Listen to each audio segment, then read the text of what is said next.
నేను ముందే అన్నాను, రే మీరు పెళ్లి చేసుకొని సెటిల్ అయిపోతారని. కానీ వాళ్ళే అన్నారు, లేదు మావా, మనం కలిసే ఉంటాం, చివరి వరకు ఫ్రెండ్స్గానే ఉంటాం, నేను వదిలి ఎక్కడికి వెళ్ళాం అని.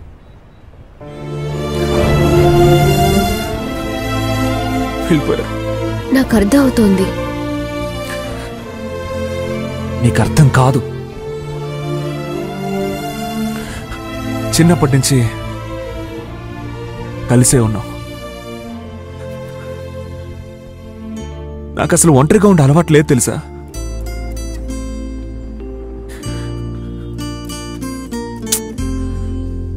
పెళ్ళైతే ఏంటి, ఇదే ఊళ్ళోనేగా ఉన్నారు, ఎప్పటిలాగే మీరు కలిసి ఉండొచ్చుగా.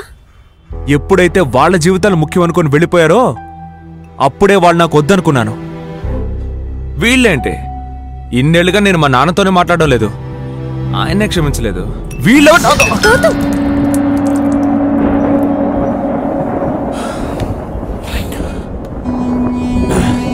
నువ్వు బయలుదేరు ప్రియా.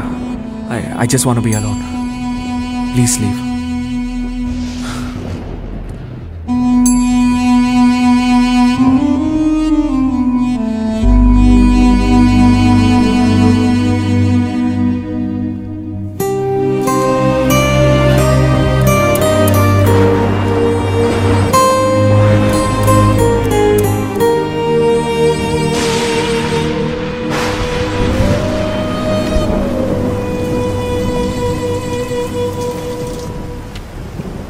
హాయ్ కార్తిక్. హాయ్. ఒక్క నిమిషం, ఇప్పుడే వస్తాను. ఓకే. అక్కకి ఫోన్ చేసావటే? ఎందుకే ఇంత లేట్ అయింది? కార్తిక్ పాపం చాలాసేపటి నుంచి వెయిట్ చేస్తున్నాడు. ఎంతసేపని నేను మాత్రం మాట్లాడుతూ ఉంటాను చెప్పు. పాపం మా గౌతమ్ ఎవరూ లేకుండా ఒంటరిగా ఉన్నాడు. ఆ సంగతి తర్వాత చూసుకుందాం, ముందు వెళ్ళి వాడితో మాట్లాడు. ఏదైనా ఇచ్చారా తాగడం? ఇంతవరకు 4 టీలు తాగాడు. ప్రియా, టైర్డ్గా ఉన్నట్టున్నావు. కాబట్టి నేను నువ్వు పెళ్ళికి వెళ్ళవని అమ్మ చెప్పారు.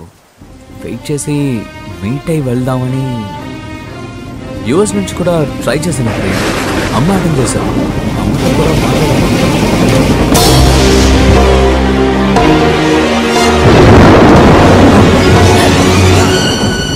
ప్రియా,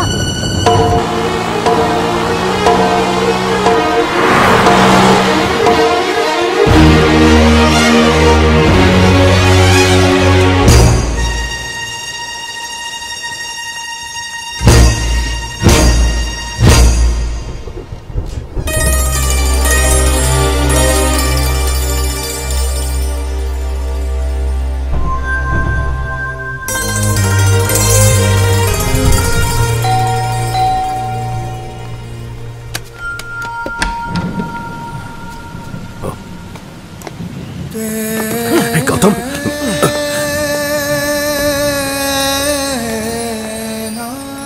ఐఎమ్ వెరీ సారీ అమ్మా. No problem uncle.